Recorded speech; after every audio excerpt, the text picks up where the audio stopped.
Bonjour, ravi de vous retrouver cette semaine et merci pour toutes vos réactions positives à ma dernière vidéo. Vendredi 26 février a été un jour particulier. En effet, c'est ce jour-là que Vincent Bolloré a plaidé coupable des faits de corruption active d'argent public étranger et de complicité d'abus de confiance au Togo. Il avait négocié un deal avec le procureur du parquet financier français qui prévoyait qu'il paie une amende de 375 000 € sans que cette condamnation ne soit inscrite à son casier judiciaire. Et puis, patatras, alors qu'il croyait que c'était bouclé, à son immense stupeur, le tribunal de Paris a refusé l'homologation de l'arrangement et ordonné la tenue d'un procès que Bolloré voulait éviter à tout prix, car, selon la juge Isabelle Prévost-Després, les faits reprochés ont gravement porté atteinte à l'ordre public économique et porté atteinte à la souveraineté du Togo. Fin de citation. Bolloré, qui pensait encore une fois niquer le système, ira donc en correctionnel. C'est une excellente nouvelle. Excellente parce que, quel que soit lambda, on pourra désormais qualifier l'homme d'affaires breton de ce qu'il est, un corrupteur dans toute sa laideur. Pas que ce soit franchement un scoop. Tout le monde connaît les méthodes peu orthodoxes que celui-ci et bien d'autres multinationales emploient pour obtenir marché et gain de cause en Afrique. Pour celles et ceux d'entre vous qui auraient raté le film, je vous fais rapidement la genèse de ce qui s'est passé. En 2010, la Guinée sort de l'épisode d'Addis Camara. Au premier tour de la présidentielle, l'opposant Cellou Dalein Diallo obtient 43,69% contre 18,25% pour l'opposant Alpha Condé. Grâce à l'intervention de l'agence en communication Havas, qui s'appelait alors Euro-RSCG, une filiale de Bolloré, Alpha Condé réussit à rattraper son retard et remporter l'élection présidentielle. La facture salée de l'agence de com est réglée rubis sur l'ongle par SDV Africa, une autre filiale du groupe.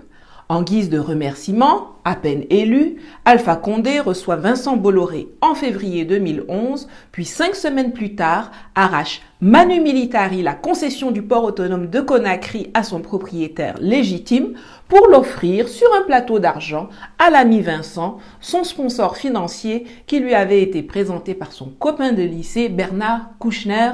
Joli renvoi d'ascenseur. Un scénario similaire se déroule la même année au Togo. Faure Gnassingbé, qui dirige le pays depuis le décès de son père 5 ans plus tôt, est en difficulté pour se faire réélire. Il a recours, lui aussi, à l'agence Euro-RSCG. L'industriel français réglera sans sourciller les dépenses de la campagne de communication qui se chiffre à 370 000 €. En retour, après avoir, un peu avant le scrutin, rallongé la durée de la concession du port de Lomé détenu par Bolloré, qui passe de 10 à 35 ans, Faure Gnassingbé, décidément fort généreux avec le bien commun des Togolais, une fois son postérieur cimenté au fauteuil présidentiel, offre au groupe breton la construction d'un 3e quai au port ainsi que de juteux avantages fiscaux. La justice commencera à s'intéresser à ces affaires suite aux plaintes déposées par les rivaux évincés, le français Necotrans à Conakry et l'espagnol Progoza à Lomé. Mais soyons francs, on parle du Togo et de la Guinée. Mais il ne faut pas chercher longtemps pour trouver d'autres pays où les chefs d'État pourraient avoir bradé le patrimoine de leurs concitoyens pour bénéficier des services d'une ou plusieurs filiales de l'empire Bolloré. Voilà donc ce qui s'est passé. Jusqu'ici, Bolloré faisait feu de tout bois et assignait ses contenteurs en justice à tour de bras quand ceux-ci dénonçaient ses pratiques penchées. Une chose est certaine maintenant. On peut le dire et le répéter autant qu'on veut et il ne peut rien y faire. Vincent Bolloré est un corrupteur. C'est doudé. D'ailleurs, si les plus talentueux d'entre vous peuvent sortir un son là-dessus, ça pourrait être chic, hein? Un bon makossa, un zouglou, une rumba ou un akpc. Et n'oubliez pas de mettre les balafons et la kora dessus. Oh, Vincent Bolloré est un corrupteur. C'est lui-même qui l'a dit.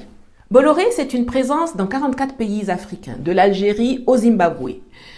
Si vous voulez en savoir plus sur les réseaux et les méthodes de cet individu qui, à travers ses sociétés Socfin, Bolloré Transports and Logistics et Havas, possède nos ports, nos chemins de fer, nos terres, nos forêts, des centaines de milliers d'hectares de plantations, des bus électriques, les médias qui nous abreuvent de propagande à longueur de journée et donc, in fine, qui possèdent nos États et leurs chefs, alors je vous recommande d'aller lire le bouquin Vincent Tout-Puissant, dont je mets le lien en commentaire ou dans la boîte de description.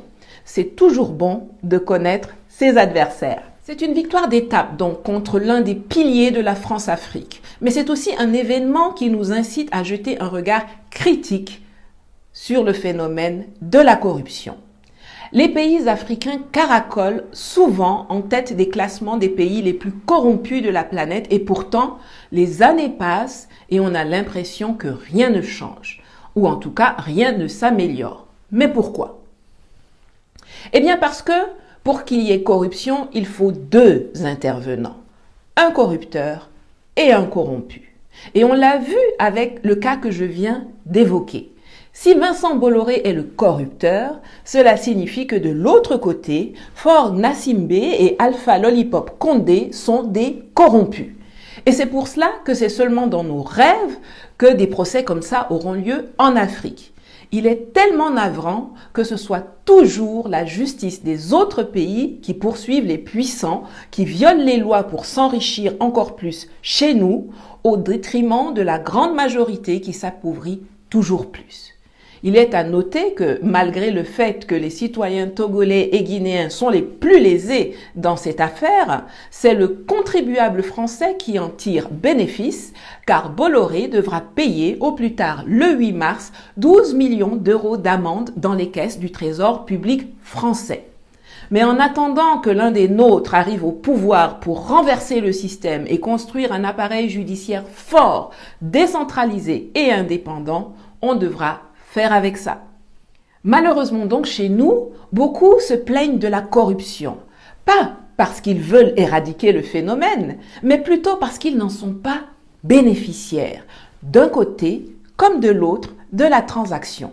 Ce n'est pas la corruption qui les gêne, ils s'en fichent des effets. Et d'ailleurs, si la corruption disparaissait, beaucoup de nos frères et sœurs auraient gourmet. Parce que pour eux, c'est une opportunité. Et s'ils pouvaient être soit dans la position de celui qui corrompt, soit dans celle de celui qui est acheté, ils seraient heureux. Les parents qui paient les pots de vin pour s'assurer la réussite de leur progéniture à des examens, des concours d'entrée dans l'administration ou des concours de beauté et qui crient à l'abus parce qu'ils se sont fait gruger par la suite ne sont pas des victimes. Ils sont coupables d'avoir voulu corrompre quelqu'un. Les automobilistes qui préfèrent donner 1000 ou 2000 francs CFA à un policier pour éviter une contravention ne sont pas des victimes. Ils sont co-auteurs de la gangrène qui ronge nos pays. Les entrepreneurs ou institutions qui remettent 5 ou 10 000 francs CFA à des journalistes pour qu'ils aillent écrire des éloges de leurs activités ou produits commettent un acte de corruption en payant ces perdièmes. Les gens qui, lors des présidentielles ou des législatives, acceptent d'aller voter pour un fainéant ou un nuisible notoire en échange d'une casquette, d'un t-shirt ou bien de 5 000 francs CFA, ne méritent aucune compassion quand ils se plaignent plus tard de n'avoir pas l'argent pour nourrir leur famille ou se soigner. Ils ont été achetés au prix où ils se sont vendus. You chercha, you trouva. On ne peut pas avoir le beurre, l'argent du beurre et le bisou de la fermière. Le corrupteur comme le corrompu sont des prédateurs. Ils doivent tous les deux être combattus et vaincus. La corruption a un coût. Les écoles, les hôpitaux, les maternités qui ne sont pas construites ou équipées, c'est le coût de la corruption. Les routes qui s'effritent à la première pluie, c'est le coût de la corruption. Le système scolaire qui produit des élèves de plus en plus nuls, c'est le coût de la corruption. Les véhicules qui circulent surchargés ou sans frein ou qui sont conduits par des chauffards qui causent des accidents mortels, c'est le coût de la corruption. Les médias merdiques qui ne publient jamais une enquête de fond et se contentent de faire de la propagande mensongère de un tel ou un tel, c'est le coût de la corruption. La corruption est un vice individuel qui débouche sur une décadence collective. Ce ne sont pas les incantations qui vont la faire cesser, ce sont des actes concrets. Alors vous qui regardez cette vidéo, si vous voulez casser les chaînes de la corruption, n'attendez pas que la solution vienne d'ailleurs. Refusez de payer un bakchich quand un policier vous arrête pour n'a rien. Prenez votre contravention et allez récupérer vos papiers au commissariat ou au tribunal. Refusez de payer des pots de vin pour que votre enfant soit admis à un concours. Aidez-le à réviser ou alors investissez dans un répétiteur pour qu'il réussisse grâce à son propre travail. Refusez de payer pour obtenir une fausse visite technique. Entretenez plutôt bien votre véhicule. Refusez d'acheter illégalement un permis de conduire à votre gamin. Payez-lui plutôt des cours d'auto-école. Les usagers de la route s'en porteront mieux. À l'ère des réseaux sociaux, quand quelqu'un veut vous escroquer de l'argent ou vous corrompre, vous avez les moyens de rendre cela public et viral en un temps de mouvement. Alors, n'hésitez pas car c'est mathématique. Le jour où le nombre de corrupteurs sera égal à 0, il n'y aura plus de corrompus. La lutte contre la corruption ira plus vite quand nos États seront dirigés par des gens intègres qui n'hésiteront pas à sanctionner durement celui ou celle qui vole un œuf ou un bœuf, même si il ou elle fait partie de sa famille. Parce qu'aujourd'hui, ce ne sont pas ceux qui volent des milliards d'argent public qui vont en prison, mais plutôt ceux qui volent 1000 francs pour acheter du riz pour nourrir leurs enfants. Quand le professeur Mamadou Coulibaly a commencé à expliquer, il y a 10 ans, que lorsqu'il sera élu président, une de ses premières mesures sera d'interdire à tous les hauts gestionnaires de fonds publics d'aller se faire soigner à l'étranger, beaucoup ont ri. Mais si vous vous soignez à Genève, pourquoi investir au CHU de Yopougon? Vous allez juste au CHU de Yopougon pour inaugurer. Alors on a créé un nouveau bloc opératoire, vous coupez le ruban, devant la télé, vous faites votre déclaration, et puis le même soir, vous dites, bon, j'ai mon check-up à faire, là, il faut que je parte. Prenez l'avion pour vous faire soigner là-bas. Est-ce qu'on peut changer cela? Oui, il faut sortir de cela. Des politiques économiques simples, hein, et j'ai l'habitude de dire aux amis, si moi, Mamadou Coulibaly, je suis aux affaires, l'une des premières choses, c'est de dire aux gens, tous ceux qui gèrent l'argent public en Afrique, dans les pays africains, ou même en Côte d'Ivoire, vous n'avez plus le droit de sortir pour aller vous faire soigner dehors. Que vous soyez président de la République et famille, ministre et famille, député et famille, DG, tous ceux qui gèrent l'argent public au niveau de l'État. Je ne parle pas des commerçants d'Agamé, je ne parle pas des transporteurs, ils ont leur argent. Mais si vous gérez l'argent de l'État, interdiction absolue. On va tous se soigner au centre de santé communautaire d'ici. Si vous faites ça, je peux vous assurer, en un an, le premier budget qui va sortir, comme c'est fait, ceux qui décident là, vont se dire, bon les gars, moi je suis à Tébussou, l'État de Tébussou là, il faut... Moi je suis à... Mais ils finiront par comprendre. Regardez la Côte d'Ivoire. C'est un exemple, mais c'est valable pour la plupart des pays africains. Le président de la République, Alassane Ouattara, a soigné sa sciatique en France. Le premier ministre Ahmed Bakayoko a décampé d'Abidjan il y a 10 jours pour aller se faire soigner d'on ne sait quoi en France, tout comme son prédécesseur y était allé pour se faire opérer et soigner pendant 2 mois. Le président du Sénat, Ahoussou Jano, a déserté depuis des mois pour aller se faire soigner d'abord en Allemagne, puis en France. Le président de l'Assemblée nationale, Amadou Cimetière Soumaoro, est en Turquie depuis des semaines pour ses soins. Mais si tous ces gens étaient contraints de se soigner en Côte d'Ivoire, vous verriez à quelle vitesse les hôpitaux seraient bien équipés et quelle attention serait portée à la formation du corps médical. Parce que c'est trop facile de saccager la formation des futurs médecins en sachant que toi, dès que tu as mal à la dent, tu vas bondir dans ton avion pour aller te faire traiter au Maroc, alors que le reste de la population va devoir passer entre les pattes d'arracheurs de dents qui ne savent pas faire la différence entre une molaire et une canine et qui ne connaissent rien à l'anesthésie. La mesure « Personne ne sort » de Mamadou Coulibaly est une des voies les plus efficaces pour mettre fin à la corruption et s'assurer que l'argent qui est alloué au secteur de la santé arrive effectivement et au bon endroit et au bon moment dans le secteur de la santé. Si un haut fonctionnaire ou gestionnaire de fonds publics veut absolument se faire soigner à l'étranger, il devra d'abord démissionner irrévocablement et produire son attestation de régularité fiscale. Cette même mesure doit également être appliquée à l'école. Moi, je ne vois pas pourquoi un ministre, un président de la République, un député, un DG de ministère ou un maire va envoyer son enfant étudier à l'étranger alors que ce sont eux qui ont la responsabilité du système éducatif de leur pays entre leurs mains.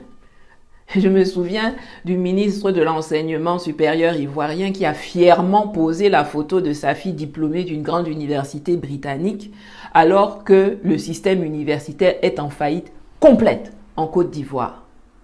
Quand leurs propres enfants devront étudier sur place, vous allez voir comment nos gouvernants vont bichonner l'école publique. Et ceux qui gênent que c'est une enfreinte à la liberté, je réponds deux choses. D'une part, que personne ne contraint quelqu'un à devenir gestionnaire de fonds publics. Cette mesure ne s'appliquera naturellement qu'à eux. Si tu veux être libre de te soigner où tu veux dans le monde, alors il faut te chercher dans le privé. Car les entrepreneurs, les paysans, les commerçants, etc. pourront aller où ils veulent. D'autre part, quand on fait face à une guerre asymétrique comme l'est la corruption, on ne se comporte pas comme si on avait affaire à Blanche-Neige. Moi, je suis de l'école de Jerry Rawlings. Peu importe que les autres nous considèrent comme des violents ou des dictateurs. Quand je dois éradiquer une hydre, je n'hésite pas à couper les têtes. Ce n'est pas d'être célébré par les Occidentaux ou d'avoir un joli portrait écrit dans Wikipédia qui m'importe. C'est d'avoir réussi à changer les mentalités en Afrique. Alors, refusez de vendre votre voix à un voleur, menteur et incompétent notoire et confiez la gestion de vos pays à des gens qui vous proposent des mesures adéquates pour rompre avec le système existant. Je vous mets ici et là les vidéos où le professeur Mamadou Coulibaly explique ses réformes de la santé et de la justice. Allez les regarder car elles peuvent être implémentées dans chacun de nos pays si des hommes et des femmes politiques sérieux et patriotes veulent se les approprier. Je vous remercie de m'avoir écouté jusqu'ici. N'oubliez pas de vous abonner, de liker, de commenter et surtout de partager. YouTube, particulièrement, semble avoir de grosses difficultés à accepter les thèmes que j'aborde et la façon dont je les aborde. Et ils ont donc décidé de freiner la diffusion de mes vidéos.